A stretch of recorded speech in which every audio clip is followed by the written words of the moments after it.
Hello, theme park fans, and welcome to episode 82 of the E-Ticket Report. My name is Chris Wakefield, and I am joined by my co-hosts, Tommy Hawkins. Welcome, everybody. Standing in a 30-hour line right now, Ryan Barr. Hello. I'm only at Tower Bridge so far. And Jalen Harvey. Hey, y'all. What's good? Thanks for showing up, Jalen. I'm glad Alicia let us borrow you for a couple hours. Oh, my God. Wow. I'm glad she let you off the leash for a little bit. Wow. She had me on loan. Come on. That's a good soccer term right there. All That's right, actually an old Hollywood term, but okay. Well, we use it in football nowadays, too. So do you think we can keep the show under 10 minutes and basically cover everything from D23 No, and then still have time for Ryan Barr's extensive trip report? We're going to go in excruciating detail. There was so much announced, you guys. I read all these blogs and these vlogs.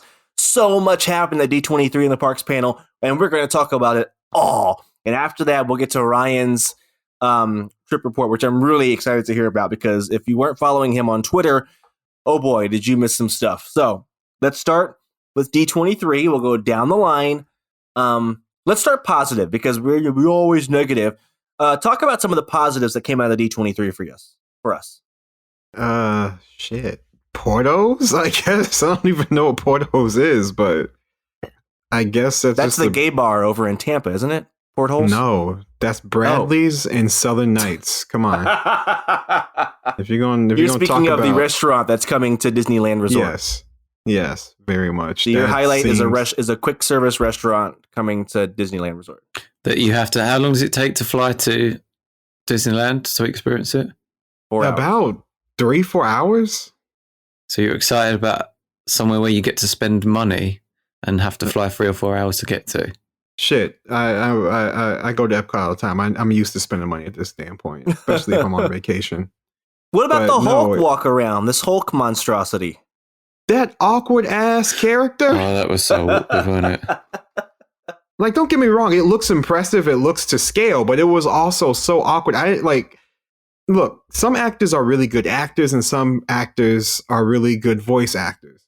Mark Ruffalo is not a good voice actor. We've already seen that with the What If series. He's not a good voice actor.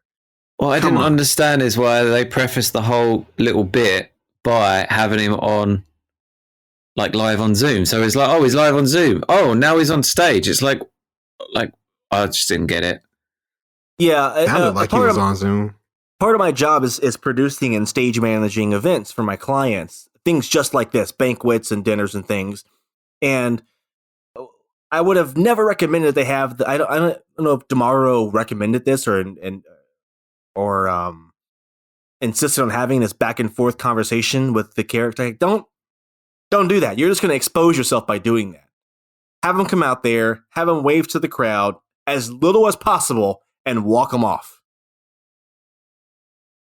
Yeah. No, the worst thing is awkward character meet and greets. Like, just watching them, it's so cringe. It's like, I haven't seen a character interaction that wasn't cringe in a long time. To be fair, the cringing for me started way earlier than that with Tomorrow. I can't remember, what's the thing what was the first thing? I'll try and find it because it really bugged me. Where is it? Oh, what's the first thing he said straight out the gate? Target. We're partnering with Target again. Oh, when it was like, let's get started with an announcement right away. And I was like, you ain't got any announcements. What? And I can't remember what it was. It was something really shit, wasn't it? It was. Yeah, Oh, Happy Ever After song, not show. Yeah. Happy Ever After song is coming back. Like, and I was like, that kind of, for me, that said everything about how it was going to go.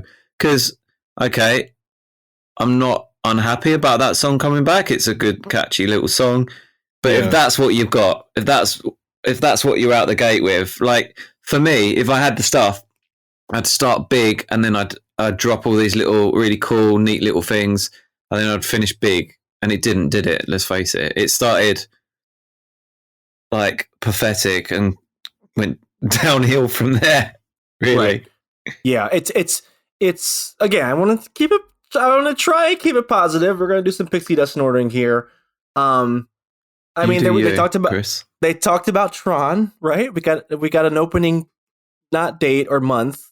We got an opening season for Tron, March, which we know March can extend into what, June for Disney, or spring rather can extend into June. Yeah, but let's talk about this because like me and Len Tester have been sort of jokingly back and forth about who's going to be right. You know, he got wind quite a few weeks ago of what was going to happen. Wrote his article about it.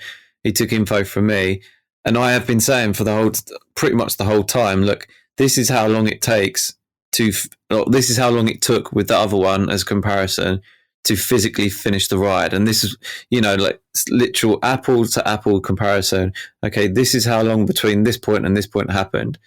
And I have sort of tried to heavily caveat it with, well, this is when the ride will be physically ready. That doesn't necessarily mean they'll open it. And lo and behold, what do we get? We basically got told on stage that the ride's nearly ready, but we're not going to open it until spring. As like you said, Chris, spring can go into, when does your you do it when it's like our longest day in June, don't you? So technically, technically summer doesn't start until the end of June, the last 16th. week. June 16th is the first day of summer, I believe. Yeah, so basically they will have a ride that, like I've been saying, will be ready by November, physically ready. Everything will be done by then. And it will sit standing but not operating for the next six to 7, maybe 8 months. And why do we think that is? What's happened? What's the story behind that? Because they know they have got nothing to announce, nothing to entice people to come next year. That's literally why.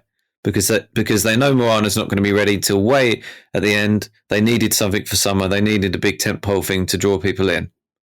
I would personally say that if you open the ride any time between now and spring next year, it's not going to make much difference when people come. And obviously, as they tell us, Disney reservations, but like park reservations, it helps us balance out the crowds. It shouldn't matter. Like if you can't book, it's not like everyone can pile on at Christmas and they can overfill at Christmas, and then like you're going to get as many people as you can at Christmas, and then there's still going to be availability like in February, in March, in April. So if you've got a ride open that people want to ride, give them that opportunity to ride between now and whatever spring next year, and then let the summer crowds come.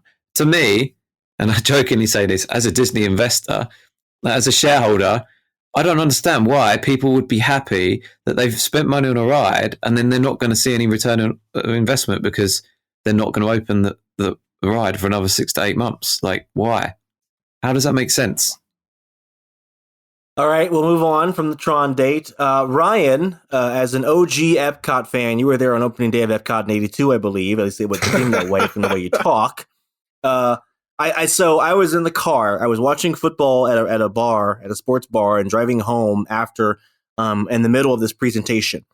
And Josh Tomorrow starts talking about Figment, and I was like, "Oh my God, they're going to do it!" They dropped that picture, didn't they? They dropped the picture of that really fancy picture of it at sunrise or sunset or whatever. Well, and I was just listening to it, so I couldn't see. Like, I was driving, so I was listening to it. I couldn't see the screen. And the way he built it up, and you all love Figment, and you all love the old Ryan, that he's built it up, and it turns out, Ryan, we're getting a Figment meet and greet. Yeah, and it's going to take a year to complete. A year. How long are you going to wait in line for this Figment meet and greet? I might wait for it. Yeah. How long? What's your max? I'm not a character guy, like I said. I would wait 45 minutes. God damn. To meet Figment. God damn. What kind of meet and greet is this going to be? Is my question. Is it going to be the tall, giant Figment suit from the mid 2000s, or is it going to be the puppet sort of thing that? It's going to be an animatronic on a box. He's going to be on a box, elevated, and it's going to be an animatronic, and he won't talk. He'll do gestures and turn and open his mouth and stuff. You go stand next to him, get a picture. I'm down for that. If I had to guess. I'll take that. Like Baby Groot. I'll take what I can get at this point. So My prediction, by the way, was that this pavilion got entirely, renovated. But I'll take it.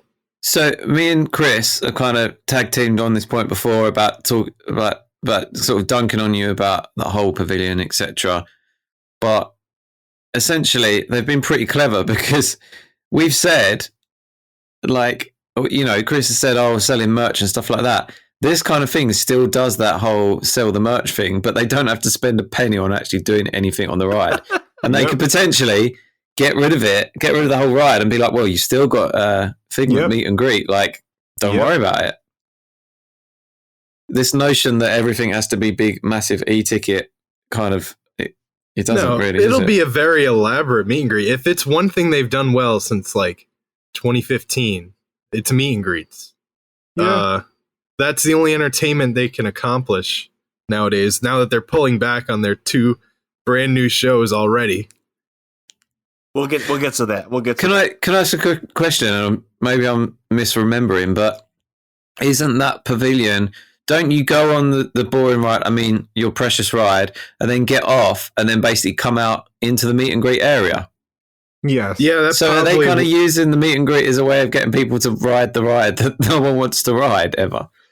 I know in theory you could come out the other way, but like, but that's you don't what I'm going to do. Yeah, you don't have to. I mean, most people aren't going to ride that damn ride. And if they do ride the ride, it's probably going to be 5 minutes, even with the meet and greet. Everybody knows the people who are going to go do the Figment meet and greet know they don't have to do the ride to get to the Figment meet. So I don't think that's going to boost any attendance on the ride. Yeah, but I think it's going to be one of them, right, you're in the area, you might as well ride the ride while you're here. Do you know what I mean? Oh, nah, fuck so no. I know you're right, but at the same time, it might have a 10-minute wait time or something excruciating like that. But for a second, you don't think they would get rid of the DVC lounge to do this, right? Like maybe put it on the second floor and push out into the old ImageWorks? No, what meet and greets are in there now? You've got like Inside Out, Wreck-It Ralph. Wreck-It Ralph, something else. What's the third one? My theory was that they were going to wait for the reason why it's taking so long is maybe they might move him over to where the Visa Lounge was. They might just be waiting for a contract to expire with Visa so they can be able to put them in there. Or maybe they'll move the existing meet and greets into your play pavilion. I mean, your whatever it is. We don't know what the hell leaky golden bowl, the golden leaky bowl. And have all that space for Figment. Whatever it is, we know it's not. And again, Disney has circled this ride forever. And I'm talking about over a decade of what to do with this pavilion, with this ride. And it sounds like nothing new is coming again. So enjoy the Figment meet and greet, I guess. I think that the pavilion, the physical building, serves a lot of purposes. And it just happens to have a ride that maybe people occasionally go on. Do you know what I mean? You've got DVC lounge, you've got meet and greets. Like you've got that silly little whatever that is next door attached to it. It's just got little. This is part of the problem with the lack of attractions and capacity in Epcot. Just like with Hollywood Studios and Animal Kingdom, if you close one ride, even though it's not that popular, you're taking away so much capacity from a park that's starving for capacity already. So they're always hesitant to pull that trigger on closing something down and refurbing it. I want to back up, though, because we did miss the biggest, in my eyes, announcement from D23 Parks panel. The Avengers e-ticket seems to be back on the table for California Adventure. It looks like a downgrade. It wasn't off the table, but they just didn't. Clearly, they didn't know. It was off the table. It was they may have not said it was off the table. It was off the table for a couple of years. That thing was not going to happen.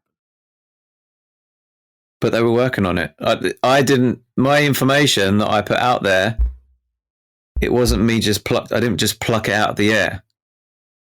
So the flight of passage thing was a very real thing. It sounds like they're retooling it, and they retooled the story also. Yeah. Yeah, they retold the story. They were changing that aspect. But also, what I would say is the work that I have done on the Flight of Passage. Flight of Passage is not a tiny building, but it's not that big, right? So if we are going into and I jokingly like tweeted a picture from Inside Simpsons, how it looked an awful lot like that. But let's say they go down the Transformers, Spider-Man, that kind of ride. It ain't going to be very big and very significant. Even if it's trackless, it's right. Like there's only so much space they've got there, and obviously they will want to build something that can be lifted and placed into Paris and where's the other place? Hong Kong. Yeah. So it'll be interesting to see what gets built, but I just think like it's not going to be as significant, and I don't think they said, oh, it's going to be this, it's going to be exciting. I know they got what's his face out, but I wonder what sort of impact it's going to have. It's amazing. I do like the one thing I like about it is the fact that it's multiverse, so basically anybody could show up and they could change it whenever they want. And well, stop, because they're not going to change it whenever they want. Stop. It's amazing that they finally are pulling the trigger on a villain. And every other Avengers ride is just you're with the superhero, just flying around, having fun with Spider-Man in the workshop. This is actually the potential of Thanos is here, you're in danger, or someone's in danger. It raises the stakes a bit for a franchise that's all about high stakes. I guess. I mean, you do have Tevin, but Tevin's not really exactly as menacing as Thanos, especially a Thanos that, is somebody who came and won. And it's crazy how so many people did not react to that. Like nobody reacted to that when DeMario was like, "This is a Thanos who's won," and the Avengers aren't happy his about head get chopped off. To us, sort of about this is more of a Marvel related thing, but it is kind of a little bit like, well, what does that tell you about the future in terms of what big villains they've got if they're still wheeling out Thanos as hold on. Kang finna fuck some shit up. Like Kang the Conqueror is about to get nasty. Kang the Conqueror. Did you not see how shredded that guy was? So why didn't Kang, why Thanos is going to be nothing in 10 years. What I kind of that's what I'm getting at. Like, why didn't they lean into that? They know it's coming because that's what's hot right now. You got to think like Disney. This is a proven thing for them. It's already been proven that people know Thanos. They know the glove. They know the purple face. They know the memes. So it's proven. But also, how many actors' likeness are they actually going to get for this? I agree. Yep. I mean, wait until they introduce... This thing ain't going to be open for at least 5 years. Let's be honest. Oh, more than that. Way more than that. So in 5 years, you know what I mean? But that's not the way like Disney Ryan thinks. just said. Like Thanos is ahead. Well, yeah, because they think 5 minutes or 3 months at a time, don't they? 1 quarter at a time. And they may be willing to bring Thanos back for some Disney Plus show or cartoon or whatever, because it's the multiverse. So you never know. Thanos is always reintroduce King Thanos. Everyone, you heard it here first. The Thanos origin story, like before when he was the good guy. They'll do like a reverse WandaVision, like they'll do a what if. They'll just put it as an episode in What If. I mean, I agree, Jay. Kang the Conqueror is gonna. I mean, you got Kang, you got Doctor Dooms. We get to see Doctor Doom in this thing. Come on, it's gonna get unreal for the MCU at least. I don't know about this, right? All right. Last thing for Disneyland is we saw something we already knew about. This wasn't news, but we saw the meet and greet for Mandalorian and Grogu Baby Yoda. Wait, you skipped over one thing though. What about that? I mean, you just left DCA. What about that San Francisco? Yeah, but they're not putting a ride there. They'll do a meet and greet. Point? But also, did we talk about touch Ghirardelli? Leave Ghirardelli alone and do whatever else you want with that section. What is the point of turning an entire land into something you can't put a fucking ride in? Because they can put a shop in there and sell merch from Big like Chris said, it's an Instagram park. It's all about the Instagram photo ops. That's so fucking stupid. There was a big debate. The West Coasters debating whether it could fit a little tiny little flat spinning ride. No. I'm like, really? Is that what you want? It's 15 feet away from Mater's Junkyard Jamboree. Like it's right against it. You can't. Again, think like Disney, Instagram, maybe a meet and greet. We want to sell merch. We want to IP this thing. So put in an IP where you can sell merch off of it. Leave Ghirardelli alone. We mentioned the Smart Hulk meet and greet, right? The Hulk thing. Yes. Okay. What they're beta testing, yeah? Right. Dumb as So Mando and Grogu are going into Disneyland, obviously. We knew that. Again, it's a great... Right, okay, so here's a question then, because I don't make it make sense to me, right? I understand that the West Coast, it's a melting pot for actors and people that are trying to cut their teeth and make it known, blah, blah, blah.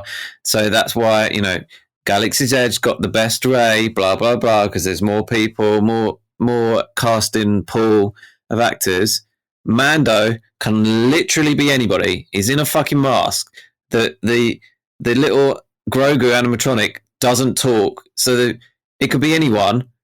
Yet they're like, they didn't even. There's a reason, Tommy. I can tell you. Right, tell me why it's not coming to the West Coast. What's the reason? Here's the pixie duster excuse. You ready? Okay. The Galactic Star Cruiser is the reason, because since that's there, they cannot break the story of Galaxy's Edge, and putting Mando in our Galaxy's Edge would break the timeline. Mess the timeline since the First Order is all over the place. As it's already been discussed, they can do, I think probably by Jim and Len, they could do every other day in the park, the days, the non-cruise days. They can put it over one half of the park, keep the other half, the land one half. It's like a 14-acre land. It's massive. It's not small. Keep or it just on one have side. In like near Star Tours or something. Yeah, they have one in Launch Bay. Like Launch Bay is basically well, a meet and you greet think about space. Disneyland, you meet Darth Vader in Tomorrowland in Disneyland, and he's nowhere near Galaxy's Edge. Right. Okay, so where would be the best place? And I'm not talking about the best place to be in theme, blah, blah, blah. Where would be the best place to balance a crowd? Would it be Launch Bay or somewhere like that? Where would be the best place to meet him? Launch Bay. I mean, it would be cool to meet him in Galaxy's Edge too.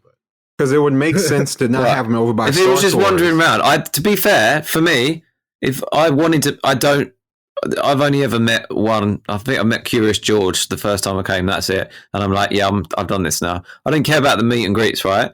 But I think it would just be cool to see him walking past. Like, I wouldn't need a meet and greet. Just see him walking through the land every now and then that's it. And then if you want people to actually properly queue up and meet, put them, like you said, somewhere like that as a separate place. But for me, just to see him walking around would be cool enough.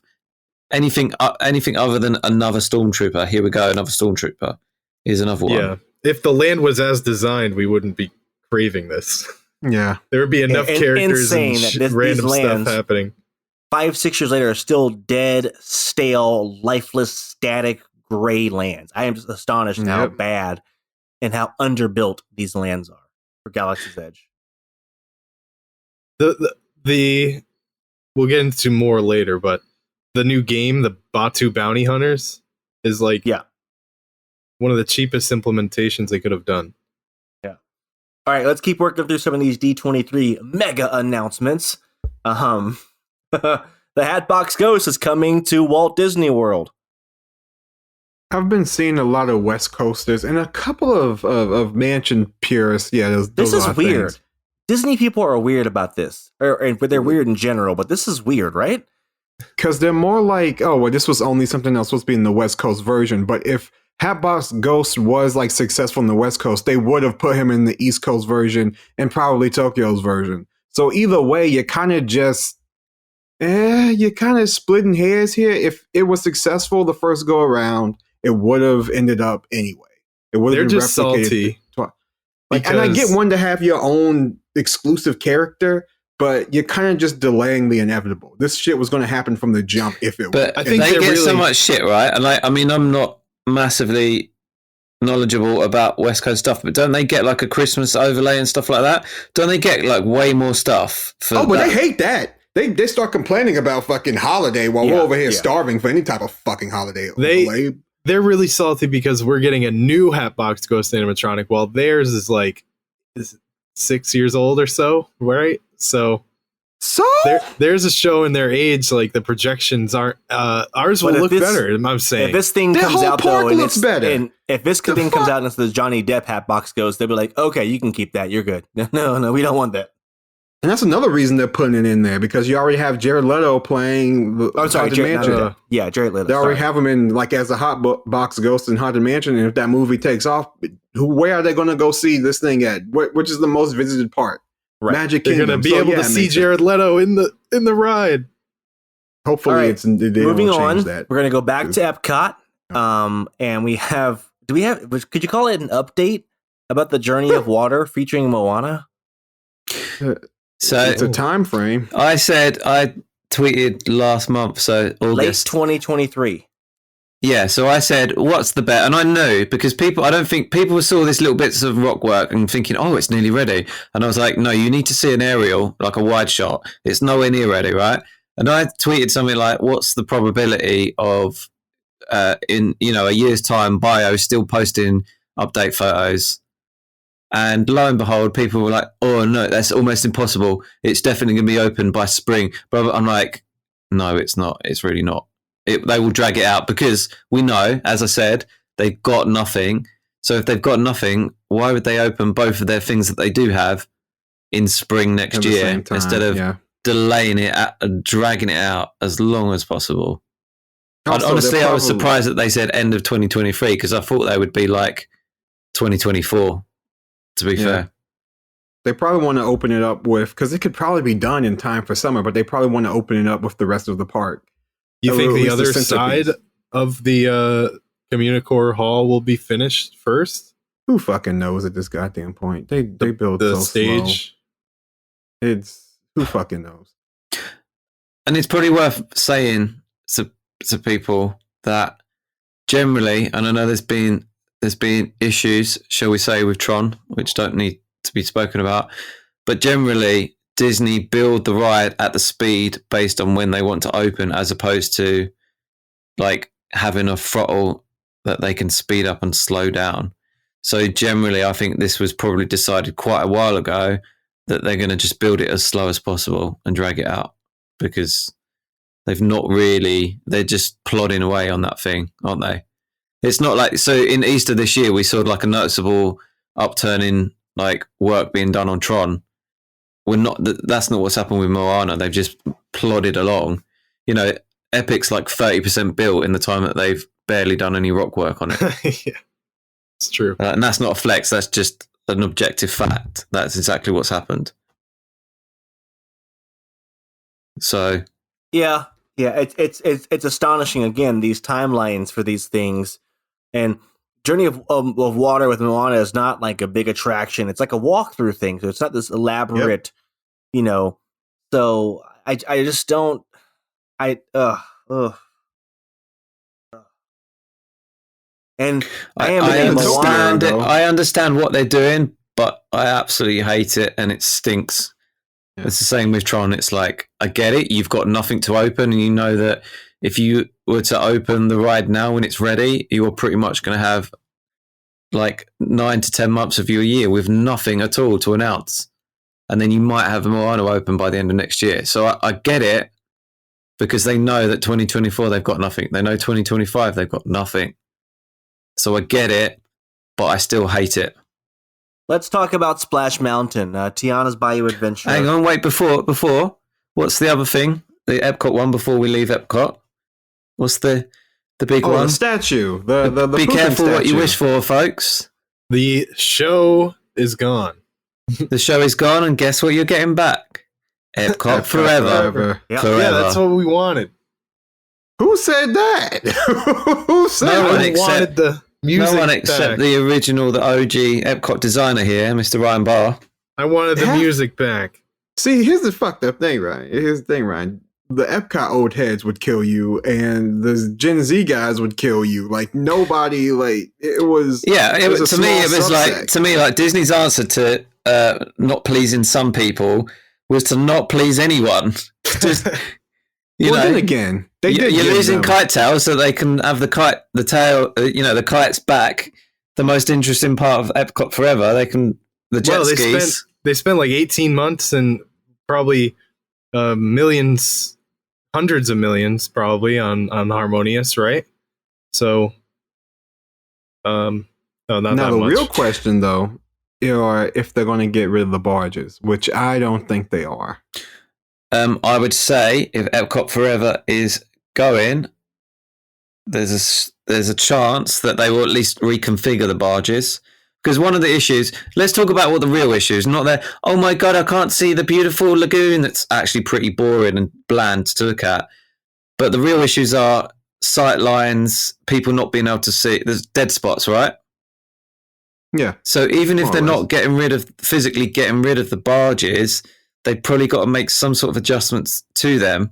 I think so they're not going to be able to run the show whilst they're doing that. For me, from a technical, objectively, it doesn't matter what I think about Harmonious. I thought it was okay. It was imperfect. But from a technological point of view, it would be pretty disappointing if they would take a huge leap backwards into, some of the tech stuff, like the screens and the fountains and the lights and everything being able to work together with the pyro. If you went from that to just pyro and an empty lagoon with nothing to look at, like one thing I did enjoy about Harmonious is that it managed to fill the lagoon pretty well, whereas Illuminations, as much as I liked the show, at the end with the tiny, comparatively speaking, globe, it was a little bit like Spinal Tap when they lower the tiny Stonehenge down onto the stage, and just like, is that it? Is that the finale?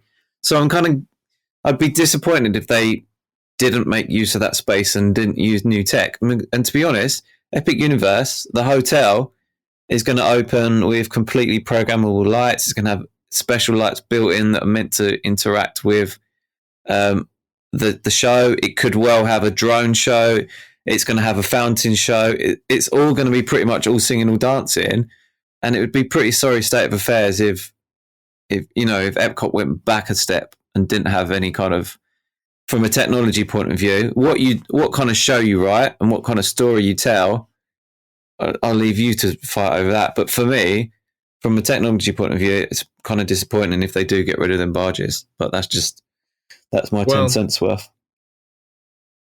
I think they're gone. And I think they spent a ton of money on a show, and they said, we're not going to spend a single dime more on keeping this up. And now we're going to just end it already.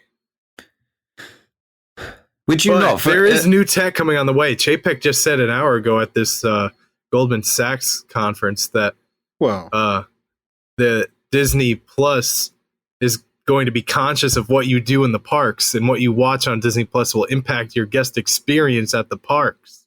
Oh, yeah. How about that? Sure. Whoa, this is like that. This is like the old Galaxy's Edge, where what was it? The whole thing where what you do will have an impact on. They're going to say your name. They're going to say goodbye. They're just going to do something small like that. Or no, wasn't it? What did he promise for Galaxy's Edge? Where he said like, "Oh, it would affect how your day is affected in Galaxy's Edge" or something. What was that? Yeah, like the characters will know what you've done so far and like talk to you and reference things.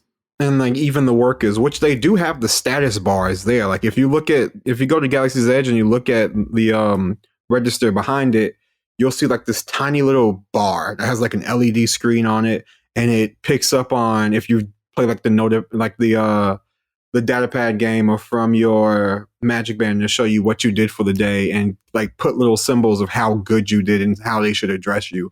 But I don't think they ever really got far into that. Like it's installed, but they don't do anything with it. Disney spending money on technology that completely overpromises and underdelivers. Oh, no. Well, wait until Disney gets into this metaverse bullcrap, and they're going to spend billions in that metaverse stuff, because Bob Chapek is going all in on metaverse, because that means you don't have to build rides for real and concrete. All right. Because his black box idea is going really well. Yeah, we're going to move on to Splash Mountain, Tiana's Bayou Adventure. We got some more concept art that was very different from the initial concept art that we got. And some people are mad and some people are happy. Welcome to America in 2022. I think it was nice that we got some stuff.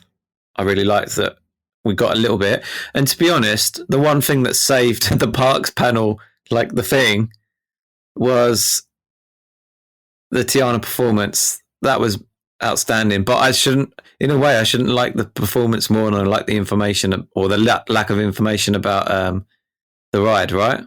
Like they should have been on a par with each other. I would have should have had an AA ready to show off some testing footage of an A. I mean, the whole point of D23 is not just here's what's coming in 5 years. It's you get a first look at animatronics we're working on. You get a first look at concept art. You get a first look at all this different stuff. That was the original purpose of this D23 Parks panel. It was, here's what's going in this ride in 5 years. And because you're here now, you get the first look at it. You get to see the testing footage. You get to see the concept. And this year was mostly highlighting things going into overseas parks. Yeah, like, right. Exactly. Ride vehicles from there. Team Frozen Land, yes. So they got to reskin the animatronics in Splash Mountain. There were reskins from America Sings first, then they'll show those apparently. But it's frustrating. But did they actually say they're reskinning, or is it they just? I'm sure most of them are probably just following Disney. Show up. Who fucking knows? Like, really, for me, it's like, I really like this performance, but we only got so much time left. Can we keep it moving? But I would have, after seeing everything that we saw, the performance might have been actually really good, just given the fact that we didn't even get much to afterwards. They gave the plot, right? They gave like the basic plot of the ride. Yeah. So I think that's where they're at, aren't they? They're into scene by scene. They know what the story is going to be. That's what's driving the ride. But we knew 6 months ago, roughly, that that's what the story would be. So they know what's driving the ride, but they haven't got that stuff ready. They haven't got that. There's not an AA ready to show. Like, it's just not there yet, is it? Well, it won't be shown until it's installed, but sometimes they show them in their. Well, no, but they could have shown some artwork of what they're building, right? You start with a plan. They could have shown that. I mean, how early footage did we see of the flying Spider-Man? We saw that thing when it was a skeleton, when it was bones, you know? Yep. So they're not afraid to show off early concept stuff when they want to. No. They just need to cut the budget more first before they show anything more. Sorry, just to circle back around to Tron, not to regurgitate what we've already said, but it's probably worth pointing out that although they're saying end of 2024, the fact that Tron is now going to be going into spring may well affect when West Coast 1 is done anyway, like significantly, i.e. by Wait, they did show like that mist effect, right? They cool mist effect. they previewed a mist effect that's going to be on the ride. We've invented steam, showing off smoke and mirrors. Literally showing off smoke and mirrors. No, but can you honestly see that they're going to be shutting Splash down, or are they going to now? It seems to me they're now going to wait and not shut Splash until Tron's ready to open. In which case, you can't do a 2-year construction on a ride that's still open in 5 months' time, can you? Like, it can't be both open and shut for reskinning. So, what are you saying for when East Coast version opens? Are you sticking with the end of 2024, or do you think that's out the window now? They never. I don't know. Whenever they feel like they want to open it, I guess. Since I thought Tron was going to be open far sooner. I think 2 years for Disney is like lightning quick anyway, and that's a bare minimum. I can't see them taking any less time than that. It's not like they can claw 6 months back. So it's not a big job based on what the outside looks like. The inside will be where most of the work is done. Yeah. Right. All right. In cruise news, we got a update on the Disney Treasure. We got a name at least. So their 4th ship, the Disney Treasure, to set sail in 2024. So, as my family takes multiple Disney cruises a year. If this is anything like The Wish, then we're not too excited for it. But hopefully they learn a lot of lessons from how poorly The Wish is being received and fixing some issues on there. But Disney is expanding its fleet, which is always big news, and they're adding a second. But wasn't that already announced? So yes, we knew. Yeah, cruise ships always coming too, so we knew it was coming. Yeah. What? Just a quick question, because I don't normally care, but what's been poorly received about The Wish? Bouncy house. Yeah, the layout's bad. Some of the food is not the way it should be, or up to snuff. The elevators, small things. The elevator buttons are weird. Just a lot of weird. The lack of hot tubs on the pool or on the ship is an issue. But mostly it's the layout that's not being received well, and it's not seen as one of them. It's they've taken a lot of ship space and made it for concierge guests only. That's one big thing. Is you got to pay more. There's a like $4,000 a night suite that has no balcony, and the windows look out toward a bar, so people can look in the smokestack and look right into your suite, your massive 2-story suite. Just weird stuff on the Wish. All right, now we can finally go beyond Big Thunder Mountain. Big Thunder Mountain. What? This is the weirdest thing where Disney did this with Beyond Big Thunder Mountain and Dino Land, where they just brought out Imagineers and said, what could you do? And Imagineers threw out a bunch of stuff to see what stuck against the wall. Well, we're not going to build this. That's probably what happened, but let's just talk about it. It was unreal. So I guess I'll go first on this. Yeah, we know you love it, Jay. We know. Oh, no, God, no. I mean, look, on one hand, I like the honesty. On another hand, I do like that he's having people and he's trying to get input back. But all of this, I'm be honest with you, this whole entire Parks panel feels like it could have been an email. It feels like it could have been a press release. I didn't even go to D23. I want my money back. This motherfucker needs to pay my Spectrum bill. Like, this was not the time for a brainstorm session. You have the park blogs. You know, most of your diehards are like tuned in, so maybe do a voting or a poll or something like that to see what the streets are saying. This isn't a place to talk about maybe solutions and what you could do to solve several problems and add new things. This is a place where you present the solutions. So it was just, you know what? I think I'm looking at it from a different point of view. Of there could be some investors that are getting quite nervous about Epic Universe, and they probably are expecting Disney to say something that kind of addresses that. And to be fair, some of the pixie dusting blogs are kind of going, Disney lays out its answer to Epic Universe kind of headlines. And it's like, in a way, they kind of are. And I did warn everybody on the last show, I bet we get a lot of non-tangible announcements, stuff that can't be substantiated and go, oh, well, this is going to come in this amount of time. But I think they kind of, not so subtly, reasserted what they were already doing, which was cycling through the parks. You know, they've just done Epcot. Before they did Hollywood Studios, they've done Epcot, Magic Kingdom, and probably Animal Kingdom first. They're next on their cyclical thing, but their thing is always do one park, do one ride. Like, for me, knowing what I know about Epic, they should have, if they had the resources to be able to do it, which clearly they don't, they probably should have said, we're going to do 2 parks. We're going to open one new thing in 2 parks every year for the next 5 years, and gone really bullish because they probably need to. But for me, that thing was, that's clearly what they're going to do. That's clearly what they're planning. You know, I talked about it on Twitter about this is where they can build, this is what they can do, blah, blah, blah, etc., without giving you any input on what I think should go there.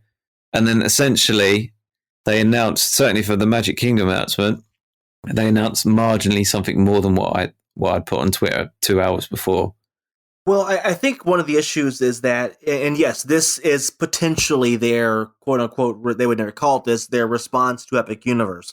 But the funny part is that, okay, Epic opens, it's a huge success, and then Disney pulls the trigger on this, and it's still 6 years out, 7 years out. So, I mean, they would miss but cycles. Let's be honest about why that's happened. During the pandemic, they fired a third of their workforce. As I've been saying repeatedly, they cut down the production. If it was a factory, they basically stopped producing their product, which was new rides and attractions, the reason people want to go back to the parks, right? And then all of a sudden they're trying to play catch up. If it was a manufacturing production line, like people that had ordered stuff would be now waiting 3 or 4 years for their product because it's so far on back order because they shut the factory down. And that's essentially what's happened. Even if they'd announced a ride now, we're still talking what 5-6 years, right? And they announced the idea of a maybe ride. So we're talking probably, like you said, probably 3 years after Epic opened. So I said what I said about basically that's it. Universal can be laughing for certainly the first 2 years after their park opens, at least. There's definitely, and I think maybe 8 years ago, this would have been received very differently by the online audience and by super fans. But since Disney now has this track record, with the exception of Avatar Land, the last couple of lands they've opened have been these half-built, half-baked, we'll add more later type of lands. Avengers Campus, Galaxy's Edge, Toy Story. The barbecue joints ain't even opening at a Toy Story. So they're not even building full land. So everyone's looking at this and going, man, okay, yeah, you're going to build Encanto, but we know you're going to underbuild it. We know it's not going to be that good. So you're not even going to really build it. Even the way they pitched, you can't even get hype for it. The Moana and Zootopia, right? That ain't going to be, if that happens, that it's not going to be open in one phase. They pitched it as if like, okay, right, we're going to do this and we're going to open both of these.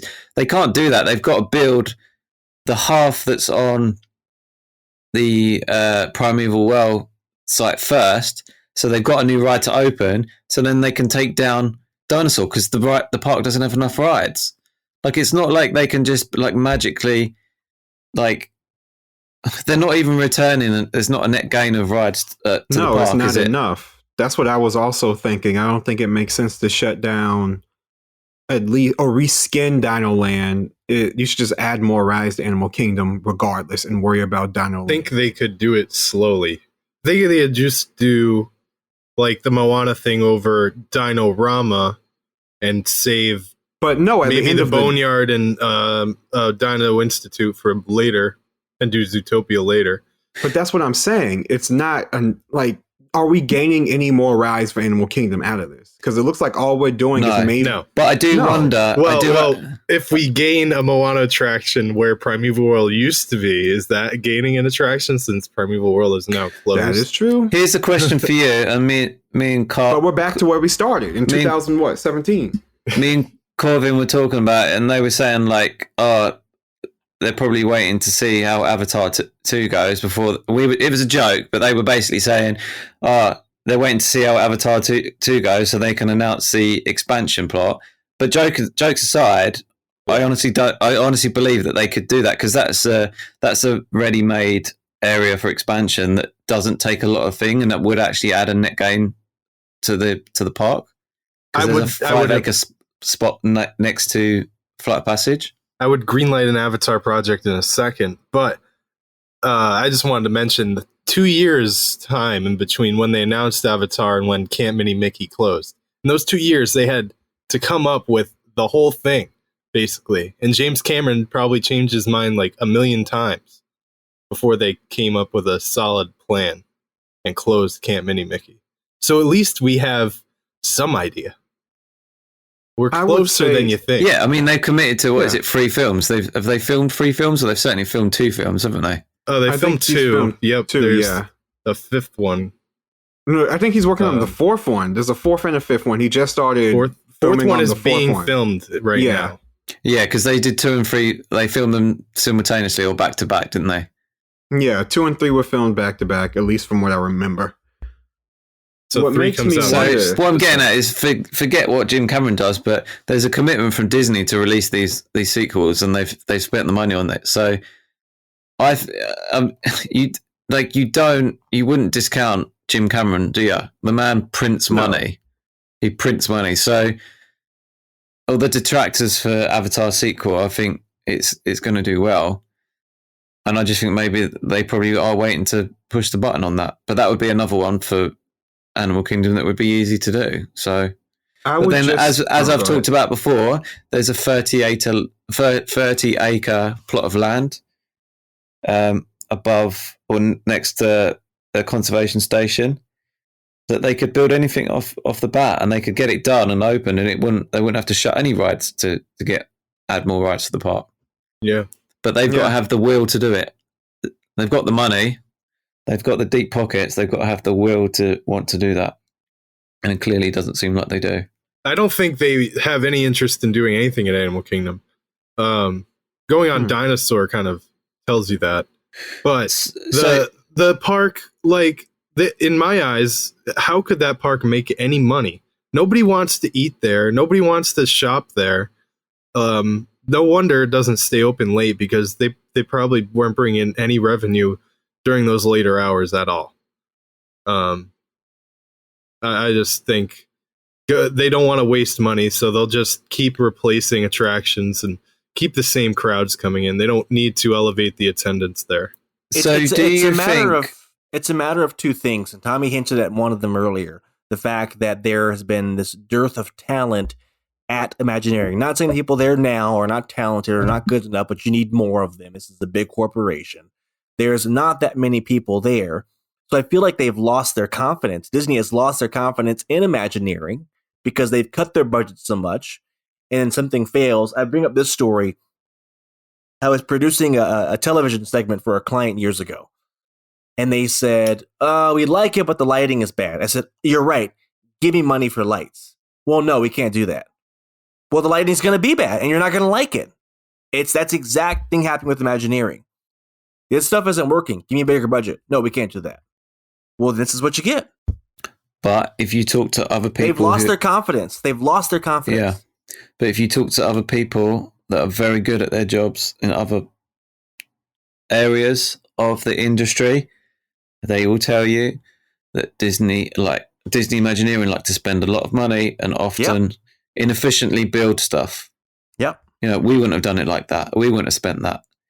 We wouldn't have focused on tiny little things in the queue. We would have focused on delivering a really good ride with a really good story and really good thrills or really good ride experience. So, yeah, it sounds to me like that kind of the whole sort of thing needs some sort of renewal. It needs some new blood coming into it. And the same way, to me, it just like there's too much of, this is what Walt would have done, and back in the day, this is what so and so would have done, and it's like times still move on with rides. Everything moves on. Yeah, you can't still be dining out on what Imagineering did 40 years ago, 50 years ago. Right. What are they doing now? There's too much. Right now, they can't find their fastball, and I think when they sit down to think of a ride, and this again, I work in the creative industry. This happens all the time, where it's blue sky. It's think big. Yeah, but we know it's going to get pared down, so don't even think about that. Don't even talk about that. No, don't mention that. Let's just pare it down. You begin to restrict yourself in your own head before you even get in front of executives, because you know it's going to get chopped up and cut apart, and the budgets will be slashed. And that messes with, it's happened to me in my career, that messes with your confidence, man. That will mess. I had a 2-year slump where I could not produce a good piece of content or a good ad because I had been beaten down by an executive team that just cut my budgets, and they cut you off at the knees creatively. It will kill your confidence. One thing I would say is what I do like about Universal, and obviously it does get into situations where you end up with sometimes too much of a good thing or too much of the same thing, shall we say, the whole screens debate. But generally they will take a ride or a concept of a ride or a ride system or whatever, and we'll let it naturally evolve, where it seems like WDI, it's almost like the whole discussion with the Avengers ride. It was like they had to announce that it was this totally new ride thing that no one's ever done before, and kind of really put the pressure on themselves by saying this, or management putting the pressure on them by saying this totally new thing. And clearly that thing hasn't worked out, and which is why we've now got this different like ride system, which looks a lot like the kind of thing you'd find in a Universal park, right? Yeah. But at least Universal, like they evolve, like the Spider-Man or Transformers is not the evolution. It is not the same ride as Spider-Man. It evolved, it became better, it did more. And it sounds like the Potter ride is going to be the next evolution of that, and it will be different, it will be better. Whereas there doesn't seem to be that, like they either want to sit on the old stuff and never change, or they want to put too much pressure on themselves to reinvent the wheel. And sometimes you don't need either of them things. You need something in between, you know? Well, that's what's possibly beyond Big Thunder Mountain. Again, I've had people reaching out to me asking me on the periphery, casual Disney fan, what's this all about? When is it going to open? And this is Disney's break glass in case of emergency. In case we're getting our butts kicked by Epic Universe, then we'll pull the trigger on these. Maybe. And those will get pared down and cut up and watered down. To be fair though, Chris, it was you saying on a previous show they're ready to push the button on Zootopia. Yeah. And I think of them two announcements, 100% the Moana. And we were getting whispers, and you know, I don't know if you guys did you see the I kind of reverse engineered the concept art based on the sort of what was in the picture and recreated a layout, and it's not this is what they're going to build, but it kind of showed that actually Zootopia, the road led directly to the show building, you know, the space where the one that everyone's got super excited about, the log flume. And fit exactly in the primeval well spot. And my point is, we got rumours a while ago that they were going to be putting in a roller coaster there. And what I drew out, I obviously tracked out the log flume, but that could easily be a roller coaster. And it was pretty clear. I think it was Alicia. You might have talked about it on your other podcast, Jalen. But Alicia said, he said, "Oh, this is my favourite one," which kind of says that there's other versions, and maybe one of them features a roller coaster, maybe one features something else, but they've got different options. But that one is the most tangible thing that probably and most likely will be happening next. It's next on the agenda. So what happened pretty much tracked with what I was being told and what a lot of people were hearing behind the scenes of a couple of months ago. A few of us got word that Disney is telling Imagineers to start thinking big. E-ticket, big lands. And I came on this show and said that. I said that I don't know what's gotten into them, but all of a sudden there's talk now about all this big, huge, two new e-tickets in each park, and they're doing something weird here. Then for our prediction show, I said, don't be surprised if they start talking about filling in Rivers of America, because that's exactly what I was hearing. It turns out it was the other side of Rivers of America in the back half of it. But that tracks with what I was saying, because we were being told, obviously not in detail, because Imagineering was being told by executives, start thinking big. We want concepts for, again, this break glass in case of emergency thing. I would have never dreamed Disney would come out and say, we're thinking about doing this. We're probably not going to do it, but here it is anyways. Fart. You know, I didn't think they would ever do something like that foolish. But again, they wanted cheap press. They wanted cheap heat.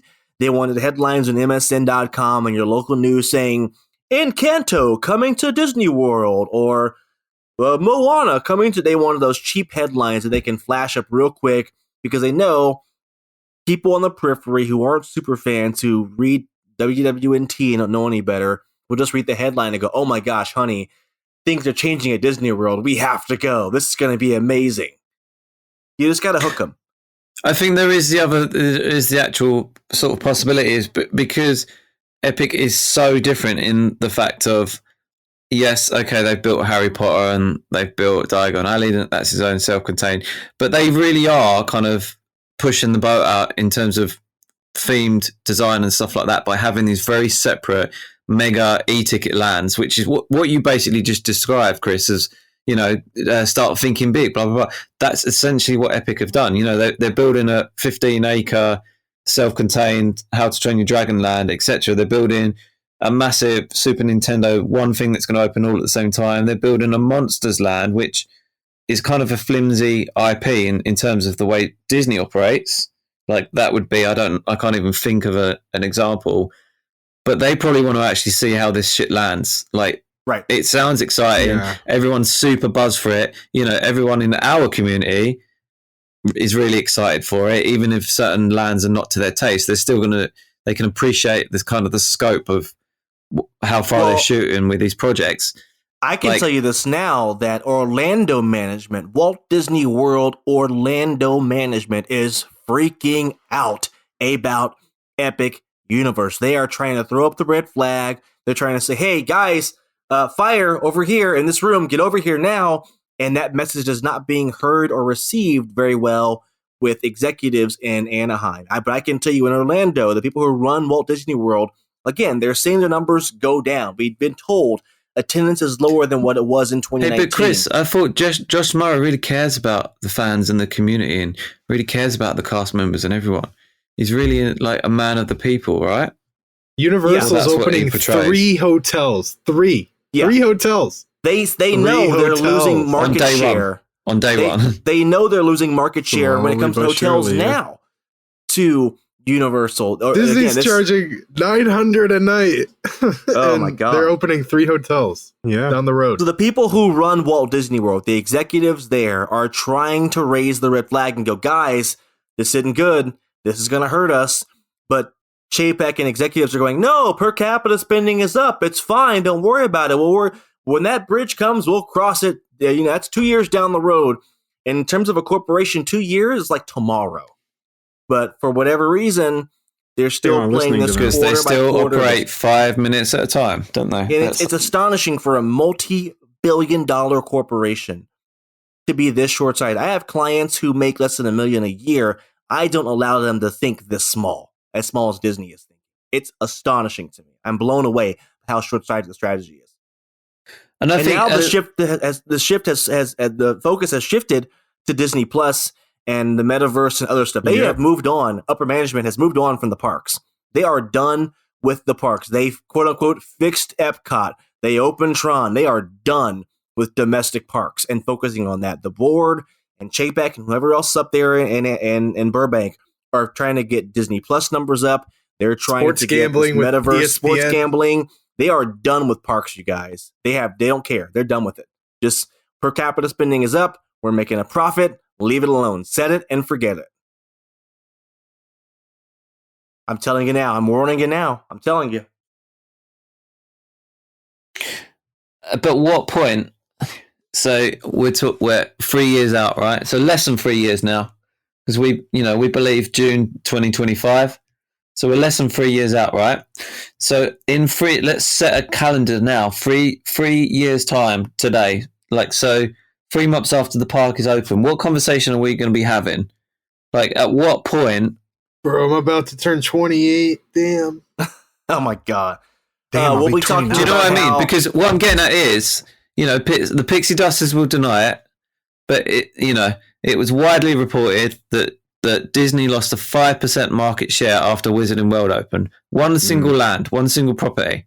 Right. They're about to, as Ryan absolutely pointed out, they're about to opening day 3 hotels. They've got a scope for 4 or 5 hotel more than that within, and it's not going to be a case of Universal aren't going to go right. We've opened it now. That's it. We're done. They're going to start expanding studios. There's going to be phase 2 projects that probably will begin in a year, maybe 2 years' time, that will roll through. So we won't get certain stuff open on open day, but within 2 years of the park of Epic opening, we'll get stuff like Creature from Black Lagoon, etc., etc. Universal aren't going to stop. So what if the market share loss is 10%? What if it's 15%? What if it's 20%?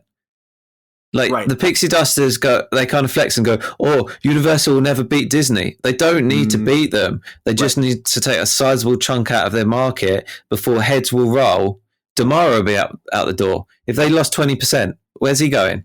He ain't going to CEO, is he? He's gone. Yeah. There's no way they keep him around. Yeah, even that wouldn't, I wouldn't so much even blame that on Josh D'Amaro if what Chris is saying he's the head of the division. Yeah, but if he can't is the head of division. But he can't get the executives to listen to him, to greenlit and give them money to actually build the things that need to get built.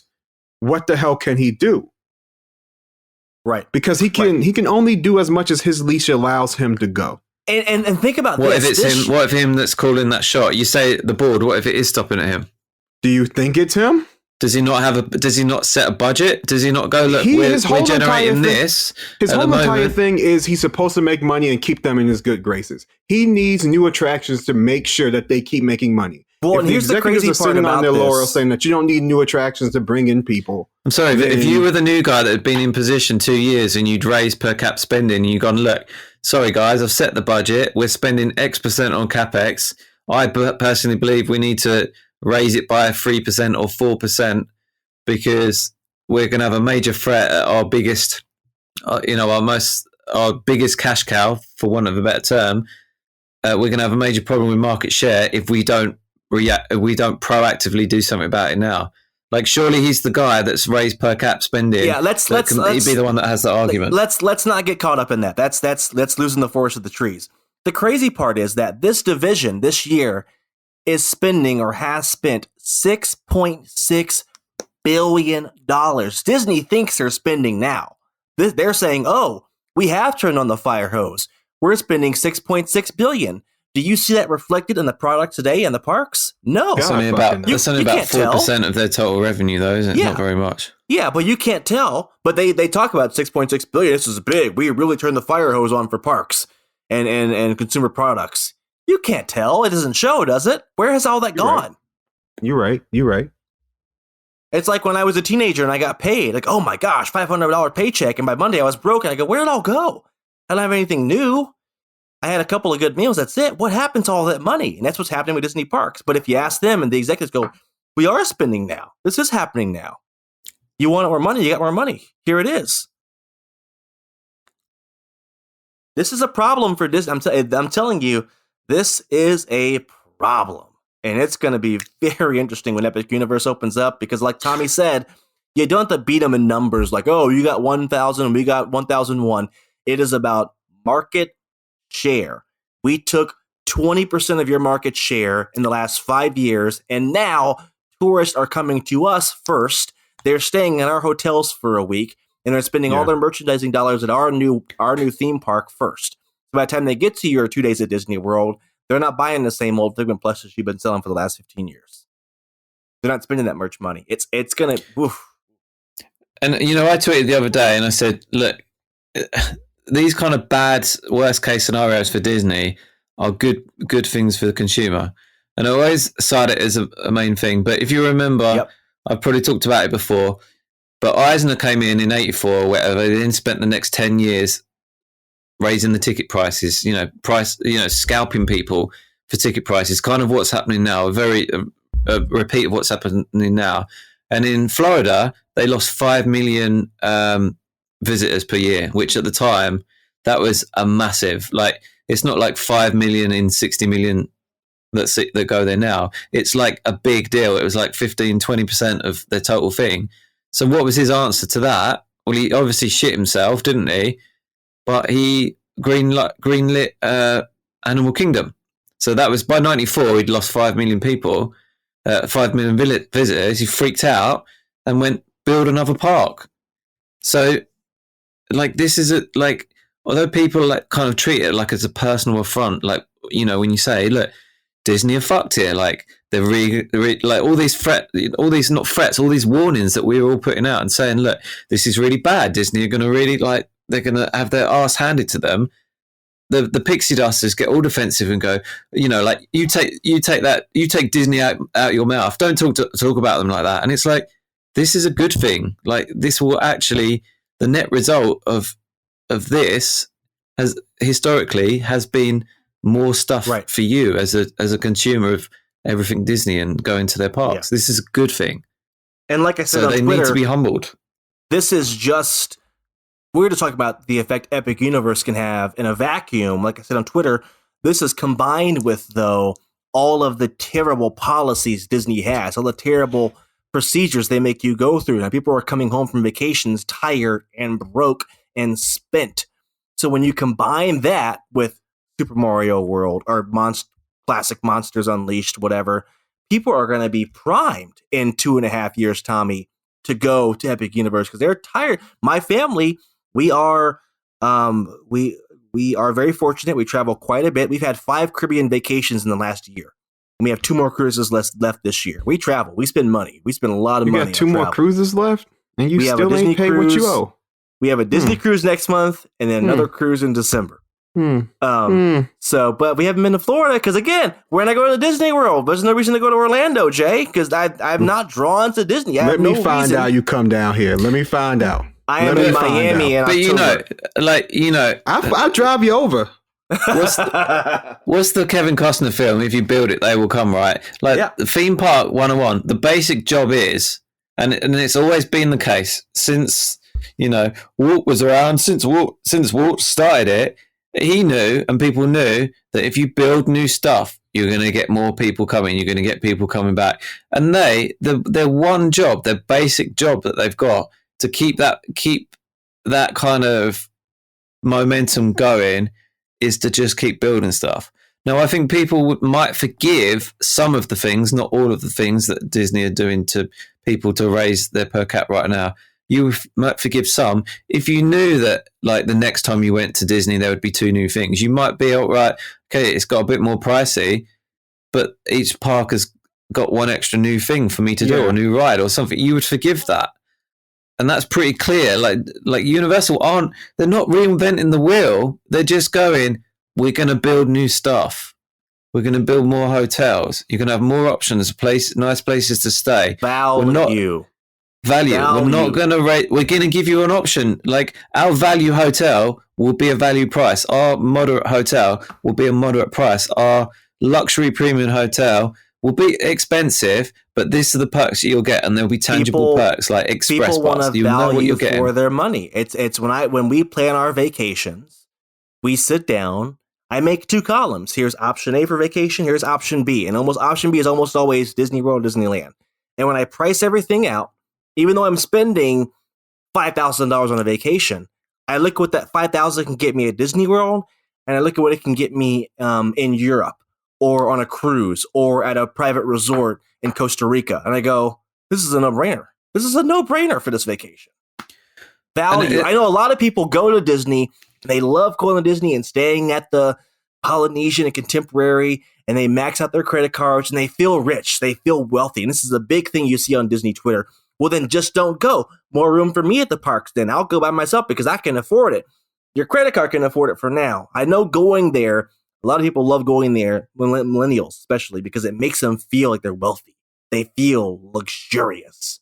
But it's the stupidest, most short-sighted thing to do. Really wealthy people, truly wealthy people, know better than to waste their money like that. And you're putting yourself in debt so you can go flex on Instagram. Better there or Vegas? I say Vegas because you have a chance to win. Yeah. But these millennials, I'm a millennial. I'm targeting millennials. Will go out there and they brag about spending money at the Polynesian for, like Brian said, $900 a night for Grand Flow. Why? That's so Contemporary stupid. is $900 a night, by the way. That's so stupid. Damn. For those tiny rooms. Well, I can walk to Magic Kingdom and do what? Huh? It is the most. I know you think you're flexing, but to a lot of people, $900 you just look stupid. Holiday Inn room. Like it's just 2 queen beds. Like I can get that down at Volcano Bay, and I can actually look into food's not the included. Park for $150. By the way, we are not taking shots at Bright Sun Films. He just stayed at Contemporary for $900. Oh yeah, no, that guy did. Yeah, no, but even he was like, "Yo, what the hell did I just buy?" Like, it's not smart. It's not. But there is a set of people out there who, and I see them on the Diz boards. I see them all over the place. They just love wasting their money because they think that makes them better than everyone else. I am better than you for no damn reason. Because people are telling me, Chris, if you can't afford Disney, just say that. Are you kidding me? Do you see how much I travel? It's not about being able to afford. It's about being smart with your money. I talked about my trip, and I said the lion's share of my trip was a very cheap DoubleTree, a completely acceptable room, and then I splurged. The last 4 nights, I went to Cabana Bay, which is again not a super duper expensive, by Disney standards hotel. No. Obviously, Jalen, you crashed in the room. It was a real nice room. It was a totally pleasant space. I appreciated being close to the park. I appreciated being able to roll out and go over to Volcano Bay. That to me made it worthwhile. I just can't see the prices that people are paying on these hotels. I can't see that people actually genuinely come away from their trip. And I didn't book that hotel to go, I feel like rich, or I agree with you, Chris, on what you're saying about the sort of mindset of people staying in these places. I just splurged because I just thought, I really wanted to wake up and open the curtains and see the volcano, and it delivered. Yeah. It absolutely delivered and for me. And it's a better, you're not paying as much as you would at Disney either. It's a better value. A lot of people made fun of me the last 10 years about staying at Airbnbs on 192. A lot of people out there, Chris, stay at Airbnb. But a lot of people are in my DMs going, hey, how do I find this Airbnb? Where on 192 are they?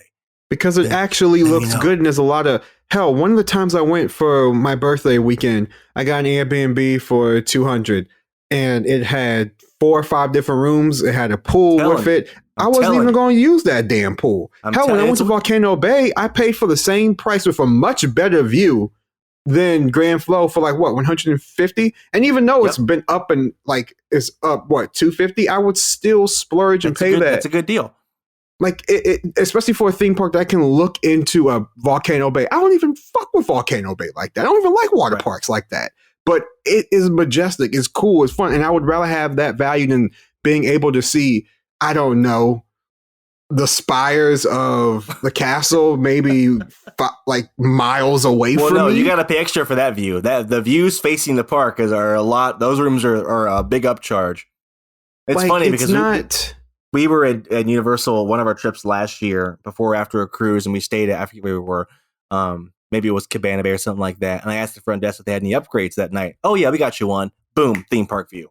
Boom, right there. Or Volcano Bay view, right there. Boom. No upcharge, no getting back in my pocket type of thing. Just simple. All right, we got to move on. Anything else from D23?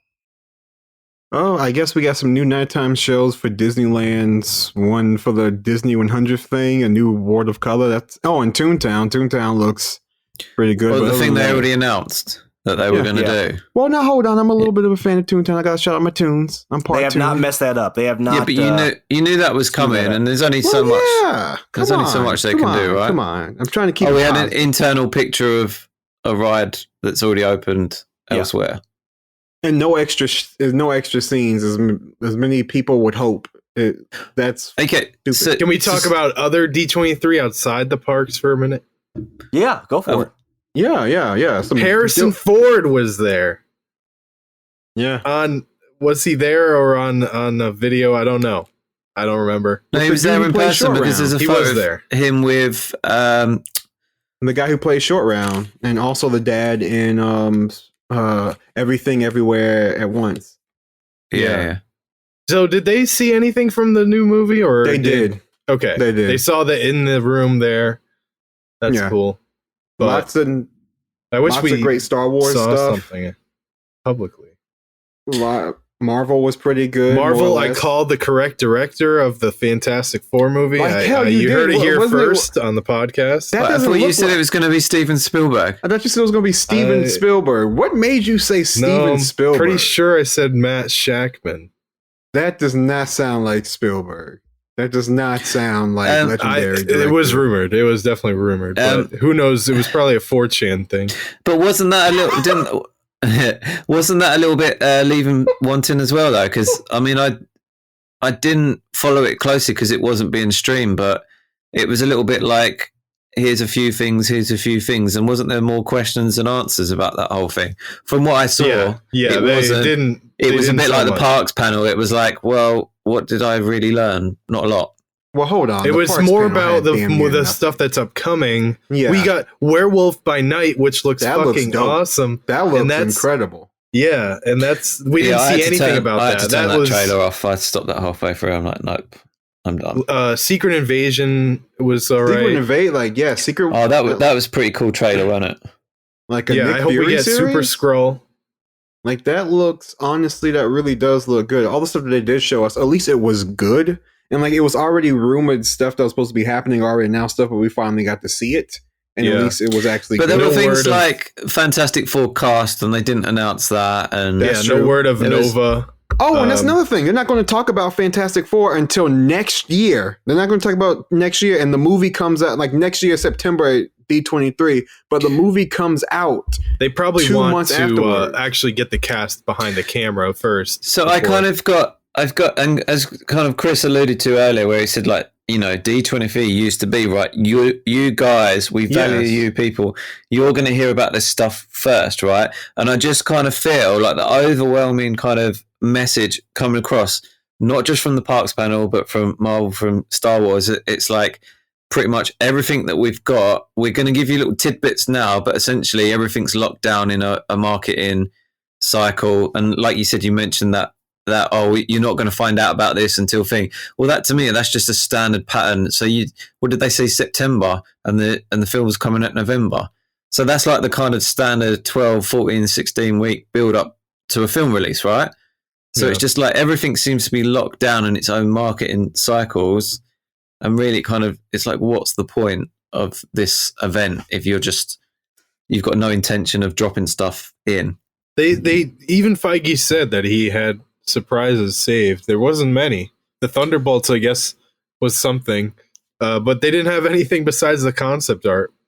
Yeah. So. Wasn't there any outstanding films that I'm sure you said, I think the last time we spoke, or whatever, series about, so they have not talked about this, and then like none of that stuff got announced or talked about at all. Right. No Doctor Strange 3, of course. But like logical stuff that should have been talked about and then just really wasn't. Well, this is, we're talking about Phase 5. We're still in Phase 4. They probably want to get as much out of Phase 4 before they start hyping up 5. We also have New York Comic-Con coming up in October 6th, so I wouldn't be surprised if they drop some stuff there as well, because Marvel is supposed to be there at the panel. They probably want to save up as much Phase 5 stuff for a future announcement as possible.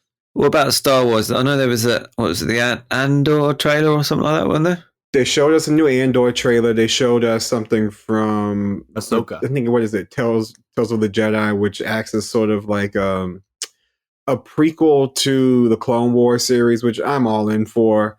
Yeah. They showed us a little bit of live action Sabine Wren, who was from Rebels, for the Ahsoka series, which I'm kind of pissed off we didn't get any Ahsoka trailer or anything like that. We got Mando series 3 though, didn't we? Yeah, but that already leaked because that was the same trailer that they showed at Comic-Con, like San Diego Comic-Con. Somebody already leaked that because they were filming bootleg style. So I already saw that. I mean, that's already been kind of out there. This was just like an HD version of it. But it was so what cool. is this? Is this? Are they going to explain why Grogu isn't still with Luke? Toys. Look, toys and money, Ryan. If you want, I thought that was a pretty cool ending. They're just gonna be like, okay, Grogu already learned everything he needs to from Luke. Or did Luke just toss him back to Mando? I'm sure that'll get. Did you not watch Boba Fett new season? No, I guess. Because in Boba Fett, they have like there's like a backdoor. They have 2 episodes that kind of like a backdoor pilot to Mando 3. Yeah. And it's more or less Grogu misses his dad and he's like, yo, I can't. Luke's he makes Grogu choose. Gonna be a Jedi. Do you want to be a Jedi, or do you want to keep training, or do you want to go back to Mando? Okay, I guess I fell asleep during Boba Fett. Damn, B. And those are pretty much Mando episodes.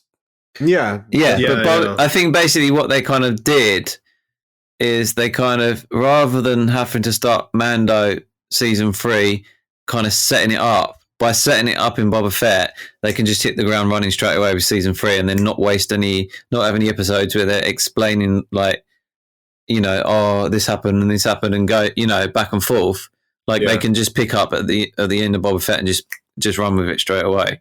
So it kind of made sense to do that. And, the chapter of whatever, what was the title of the Boba Fett? Wasn't it like the book of Boba Fett? Yes. To me, it's almost the overall thing kind of, like how in Kill Bill, where like there's this whole like chapters or these bits that explain the backstory, and then you go back to the film. It's almost like that series kind of acted as like one of these, like as an aside, like, okay, right, this is the Boba Fett. It's not the main thing, but then we'll go back to Mando, and that's actually the main thread. Yeah. Very much so. Okay, so a lot of good Marvel stuff, we hope, we think, and same with Star Wars. Anything else out of those TV / movie announcements that we missed? We got Wish. Is that the name of the movie coming out? It's supposed to be an over-encompassing type of complete universe film, I guess. Chris, I was told on this Twitter that Disney don't have any new and original stuff coming out anymore. It's all IP, it's all sequels. So if you're going to list 4 to 5 brand new things that are completely brand new and not sequels, I'm probably not going to listen, because that goes against the talking points on this Twitter. I know. What else did we get? Speaking of that, we got an Inside Out 2 with Mindy Carlisle and Bill Hader didn't come back because Disney was mad fucking disrespectful and only offered them like $100,000 for them to come back, which is pretty low considering, I don't think they're huge stars, but y'all got to put some more cheese on that cracker, man. That's a little too, that's small. We know you got the money. Like they don't want Marvel money, but I think they want something close to Marvel money. I don't know, but from what I've seen from Pixar, I'm liking their new movies that they're coming out. I really like the idea of Wish. I really like that we're getting another black female protagonist. It's been a while since we had those. Almost like it's been a decade and some change. So that is, from everything, the animation side of it actually does look good, and it does seem, unlike the theme parks where everybody's complaining about IP dumping and this, that, and the third, and characters from the movies coming in, they're producing a lot of original content over at Pixar and Disney, and I am honestly happy about that. I really am. Until Encanto 2, 3, 4, and 5 drops. Yeah, exactly. And then Encanto Be Plus. careful what you wish for there. I mean, it was really nice to see so many original titles, and it was nice that it was, a lot of black and brown characters, because there's all the shit. Oh, and also, we might as well bring this up right now because I've opened the door. But the Little Mermaid trailer, I thought was incredible. And just to be clear, I'm not that big into. I've talked about it before. I'm not the whole Disney decade. I'm not into the whole Renaissance cartoons. I definitely saw Little Mermaid when it came out at the cinema, but I was about 6 or 7. I'm not that big into it. I absolutely love Hailey Bailey. Absolutely adore her. I think she's incredible, and I don't think the world is ready for how amazing she's going to be in this film. And at least she can sing too. Like, come on, that's one huge thing of the Beauty and the Beast one. I don't care. Like, yeah, she can look good, this, that, and the third, but actually get actresses who can sing. Because after Beauty and the Beast, Emma Watson may have looked sort of like Belle, but she did not sound like Belle. And at least they got somebody who was actually trained by, I don't know, Queen Bee herself, Beyonce, to pull up into the function and actually do the singing. I'll say this now. Voice talent and skin color aside, you are allowed to not like the new Little Mermaid. It does not automatically make you a racist Save Splash Mountain kind of person. And unfortunately, the Save Splash Mountain crowd has made this their new cause celeb, which is infuriating. But you can go, you know what? I just don't like the look of this. I prefer the animation version instead. And that does not make you a racist. But it doesn't make you a racist if the hill that you're willing to die on is they didn't need to remake it, blah, blah, blah. I get that. Exactly. Yeah. I get that. But what you're not allowed to do is to take an AI program. Why is she black? And de-black the actress, make it a white actress, and say, I fixed it. I've got rid of the woke actress. The word woke is black. Why don't you just say black? Like, why are you using that word? We know what you mean. You're saying the quiet bit's really fucking loud, right? Yeah, well, that's the way they do it nowadays. They don't care. They don't even try to hide it anymore. And then when people say, this is really fucking racist, what you're saying is really racist, don't come back with, only 15% of Americans are black. Excuse me. Disney, the international company that releases, that's got Disney Plus in 60 countries, that releases internationally, and you look at the demographics and the races and the nationalities of the world, and there's plenty of people that live in Africa, there's plenty of black and brown nations that would love a film where they see someone that maybe looks a little bit more like them, like from a business point of view. It's a good decision. you spend a lot of time arguing with the 1% of the crazy nut jobs on Twitter, and God bless you, but I can't do that. Actually, I don't. Most of the time, I don't. They come for me. If you, just ignore them. Just don't even engage with them, because you are just a magnet for the crazies, and it's such a small percentage of them. Like woof. Also, if you're just worried about more red hair, representation, Chucky's second season finna drop on Sci-Fi. I'm just saying. And you also have the chick from Stranger Things they're as gonna make him well. black. Then they got black. You had Chucky, Merida. Chucky. You had Merida. The film was crap. Like, it didn't work out. You tried. You gave it a go. It didn't work out. What can you say? Where's Brave 2? Oh, there isn't one. So it didn't work out. You tried. It didn't work out. Tough. Sorry, just to go back to the thing about the thing, to list the other titles, there was Win or Lose, Elio, Elemental, and I hope I'm not saying it wrong, Iwaju. Oh no, that's actually something I do guys talk about. So if you look at the original concept art for Iwaju, it has this very distinct style that looks very much like from the comic book company that it comes from, which is a South African company. And you could definitely see Disney came in and was like, we need to make this look more Disney. And that's exactly what they did. And I absolutely fucking hate it. If you're going to commit to having different art styles and bringing in different studios, because I know exactly the game that you're playing. You're trying to make it Waju huge, and then you're going to buy up this comic studio and take all their comics. You're not slick. Fucking DC did that way back in the day with the guys who made Static Shock. For real, like we know the score. Do the stories not speak for themselves though? I get that from a stylistic point of view, how you want to be purist with it. But what I'm saying is, surely the stories and the story they've got to tell is also why they've gone into that place that collaborate with them. I don't think that was something that they originally had. I also think you're coming to a smaller company and you have this huge company that's like, yo, let's be friends and I'm going to give you a bunch of money and then slowly coerce you into doing what I want you to do. It was fine as fucking is. And we could stand from having a different art style besides the same old retread, new, it's just been big done eyes, so fucking big much. cheeks, small face. Yeah. We don't need that. My guy, we don't need that. And it looks rough. Do you know what Gracie's Corner is? Oh my God. Is that the one that, I think that's from DreamWorks, right? No, the YouTube videos, the dad in Chicago who makes the phonic song, it's like classic kid songs over trap beats. Oh, yes, definitely. Oh my God. Yes. Oh my God. It's called Gracie's Corner. I could see Disney making a move on them. But side note, my daughter hates them. She won't watch them. Whoa. Yeah. I don't know what to do. I feel bad. Like she's gonna get canceled or something. My 3-year-old, she does not like Gracie's Corner.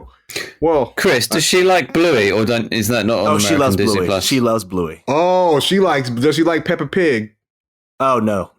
Okay, discourage that if she does. Bluey's acceptable. Peppa Pig, no. Does she like Caillou? No. Good. Do not let that little girl ever watch Caillou. What about the Aardvark? What was his name? Arthur? Don't you ever, that man's name is, he did 22 seasons. Don't you ever disrespect Arthur Reed like that ever again on this goddamn mic. The Aardvark. That nigga has a name. Oh. God, we almost made it all the way through. God dang it. I'm sorry, Tommy. I'm so sorry. I'm sorry. All right, that's the point. That's a good cue, Jay.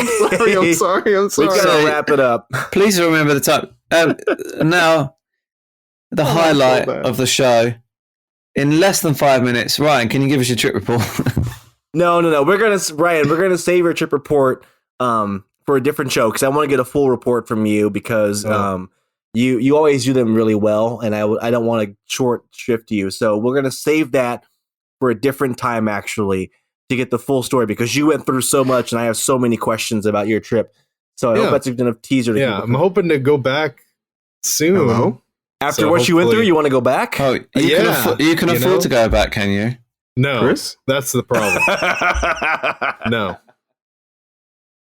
All right, so we got, and now my kit's in here because it's time for her bath. So we really got to wrap it up. So to summarize, we're all really happy with D23. It went really well, and we're super pumped for the future of Disney Company. The future is bright. I would be so pissed if that was my first D23 I went to in person. I would walk I had a out. friend who flew over from London, and I just can't believe that he even had it was even worth his time. I would have had more fun on the plane trip, to be fair. All right, we got to wrap it up. Tommy, where can we find you online? At Tommy Hawkins. Ryan, where can we find you? I'm at Imagineer6. Jay, please don't cancel my daughter for not liking Gracie's Corner. Where can we find you? Jay might be offline, so I can't remember. He logged off. Jay's done. Jay logged. You can drop find the him. N-bomb, and then that's it. It's like the N-bomb mic drop. He's out of here. I can't remember. You can find him on Theme Park Stop podcast. Yeah, exactly. Yeah, because he likes them more. You can find him at TCJ Lynn. You can find me at Wakefield Report. And as always, a huge thank you and apology to the Mice Chat Mice Pod Network. One of these days, they're going to stop paying the bills for us and kick us off the air. I don't know what to do after that. But until then, we'll all move over to Alicia's podcast. It's fine. You can go over to micechat.com for all the latest and best theme park news as at micechat.com. Thank you, Dusty. I'm so sorry, as always. That's all we have for this week's show. The button is coming. It's fine. We'll see you all next time. Goodbye. Bye. Bye.